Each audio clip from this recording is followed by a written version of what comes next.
जयंतीचा उत्सव साजरा होतो इथं, त्याच्याबद्दल आपण काय प्रतिक्रिया मागू? आज आमचे कैलासवासी रावसाहेब अंतापूरकर साहेब, आमचे माजी आमदार, अत्यंत लोकप्रिय नेते यांची 61वी जयंती आज आम्ही त्यांच्या कुटुंबियासमवेत साजरी करत आहोत. आता त्यांची कारकीर्द आमच्या दोन्ही तालुक्यांना, देगलूर आणि बिलोली, माहीत होती. अत्यंत गरीब परिस्थितीतून रावसाहेब अंतापूरकर साहेबांनी आमदारकी लढवली. ते 2 वेळेस या भागाचे आमदार झाले आणि त्यांनी त्यांच्या कामाचा एक चांगला छटा या दोन्ही तालुक्यावर, पर्यायानं देगलूर मतदारसंघावर उमटवला आणि त्याची परिणिती, पुढची फलनिष्पत्ती पोटनिवडणुकीमध्ये आमचे तरुण तडफदार, लोकप्रिय, त्यांचे चिरंजीव जितेशभाऊ अंतापूरकरांना निवडून दिलं लोकांनी आणि त्यांची पुण्याई, त्यांच्या मातीची पुण्याई आणि जनतेचा आशीर्वाद या तिन्ही त्रिवेणी संगमामुळं आज जितेशभाऊ अंतापूरकर आमदार आहेत. त्यांच्या पश्चात त्यांच्या जयंतीच्या निमित्तानं आम्ही सर्वजण इथं त्यांना आदरांजली वाहण्यासाठी आलेलो असताना त्यांचंही पुढचं भावी आयुष्य अत्यंत तेजोमय व्हावं असं कैलासवासी रावसाहेब अंतापूरकर साहेबांचा इच्छा आणि आशीर्वाद असेलच, पण आम्हा सगळ्या कार्यकर्त्यांची बी इच्छा, ते कुटुंब चांगलं राहावं, त्यांच्या पत्नींना, शीलाताईंना दीर्घायुष्य लाभावं, जितेश भाऊचं उत्तरोत्तर त्यांची प्रगती व्हावी, असं कैलासवासी अंतापूरकर साहेबाचा आशीर्वाद आणि आम्हा सगळ्यांची सदिच्छा त्यांच्या पाठीशी आहेत. मी स्वर्गीय अंतापूरकर साहेबांना विनम्र आदरांजली वाहतो. धन्यवाद. स्वर्गीय भरपूर आठवणी आहेत. कुठलं एक उदाहरण? एक उदाहरण मी ज्वलंत सांगतो तुम्हाला. त्यांचा मृत्यू कोरोनामुळे झाला,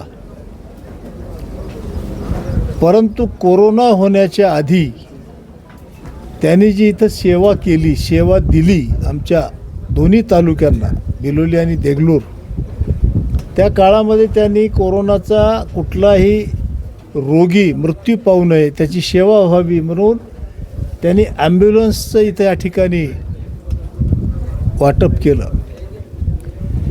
त्यांच्याच कार्यकाळामध्ये आमच्या देगलूर आरोग्य विभाग, देगलूरचा आमचा दवाखाना आला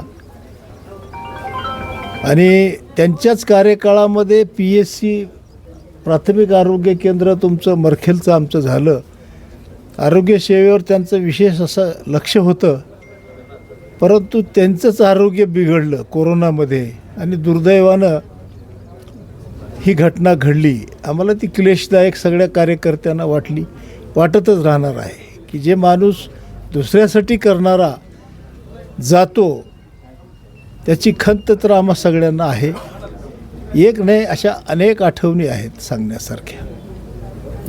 धन्यवाद. साहेबजी अंतापूरकर साहेबाच्या जयंतीच्या निमित्तानं मी त्यांच्या पावन स्मृतीला अभिवादन करतो आणि एक गोष्ट सांगू इच्छितो. किस्सा आयुष्यातला.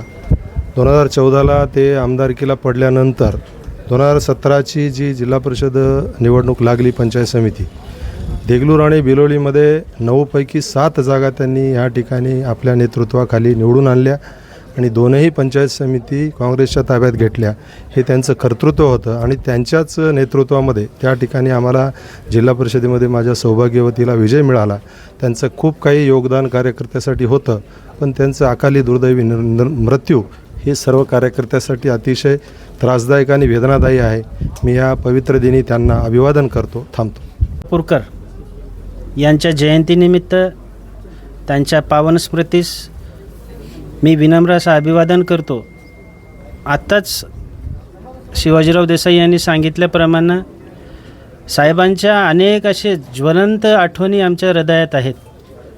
मला चांगलं आठवतं आहे, ज्यावेळेस साहेबाचा मृत्यू झाला कोरोनामुळं, त्यावेळेस जिल्हा मध्यवर्ती बँकेची निवडणूक लागू झालेली होती आणि साहेबाची तब्येत त्यावेळेस खूप खराब झालेली होती. साहेबांना मी म्हणजे प्रश्न पण विचारला, साहेब तुमची तब्येत बरोबर नाही, तुम्ही आराम करा. पण त्यांनी कुठल्याच कसल्याच म्हणजे आपल्या तब्येतीचा विचार न करता त्यांनी माझ्या निवडणुकीमध्ये म्हणजे जीवाचं रान केलं. दुर्दैवानं साहेब त्याच निवडणुकीमध्ये बिमार पडले आणि त्या बिमारीमध्ये साहेबाचा फार म्हणजे दुर्दैवी अंत झाला. ते आमच्या सगळ्याच जीवाला म्हणजे चटका लावणारा विषय आहे तो, मुळात खरं सांगायला गेलं तर. त्याच्यामुळं या पावन स्मृतीस, या जयंतीनिमित्त पावन स्मृतीस विनम्र असं अभिवादन करतो साहेबाला. जे वडील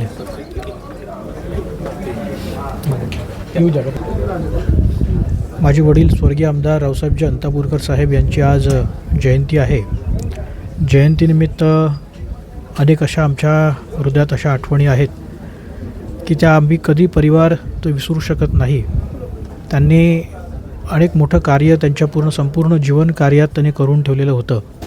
आज त्याच विचारांवरती आम्ही आमची वाटचाल पुढे नेऊन आमच्या वतीनं जनतेची सेवा करण्याचा परिपूर्ण एक ठाम निर्णय आमच्या मनामध्ये निश्चितपणे आहे. या देगलूर बिर्डी जनतेचं, या मातीचं नितांत प्रेम माझ्या वडिलांचं या मातीवर होतं, या इकडच्या जनतेवर होतं. आणि त्यांच्या जाण्याच्या नंतर जसं आता देशमुख साहेबांनी म्हटलं, निश्चितपणे तसंच प्रेम आजही त्या जनतेचं प्रेम आमच्या पूर्ण परिवारावरती आहे. खूप मोठी संधी आम्हाला या मतदारसंघाची सेवा करण्याकरता या मातीतल्या माणसांनी दिली. हे कधीही न विसरण्यासारखं ऋण हे आमच्यावरती कायम राहतील आणि या ऋणात राहून या जनतेची आम्ही कायम सेवा करण्याचा निर्धार ह्या जयंतीच्या निमित्ताने निश्चितपणे आम्ही या ठिकाणी घेतो आणि कुठेही कमी पडणार नाही. कमी पडल्यास ती निश्चितपणे आम्ही प्रत्येक वेळेस भरून काढण्याचा प्रयत्न करतो. कारण आमचं खऱ्या अर्थानं जे काही आहे त्या मातीतल्या माणसांची सेवा करणं आहे, ती उतराई करणं आहे आणि त्या उतराईमध्ये आम्ही नेहमी राहू इच्छितो आणि होईल तेवढं आमच्या जीवाच्या पलीकडे जाऊन ह्या मातीतल्या माणसांना जपण्याचा आम्ही निश्चितपणे कायमस्वरूपी प्रयत्न करू. मला जयंतीच्या निमित्ताने सांगायचं, वडिलांचं खूप अतुलनीय असं कार्य आहे. मी वडिलांना त्यांच्या ऑफिसर असतानापासून मी पाहतो आहे, PWDमध्ये एक चांगल्या पदावर ते होते. परंतु त्यांचे विचार ह्या ओढ कायम आपल्या गावाकडच्या मातीतल्या माणसांना काहीतरी त्यांच्यासाठी करावं.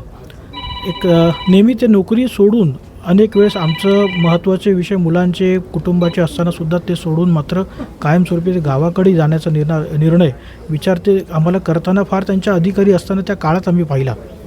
त्यावेळेस आम्हाला वाटलं की वडिलांचे विचार हे अतिशय वेगळे आहेत आणि निश्चितपणे आपल्या मातीतल्या माणसांची सेवा करायची त्यांना निश्चितपणे त्या ठिकाणी ओढ आहे आणि त्याच ओढीने ते गावाकडे आले आणि योगायोग 2009 साली ते प्रथम आमदारही झाले.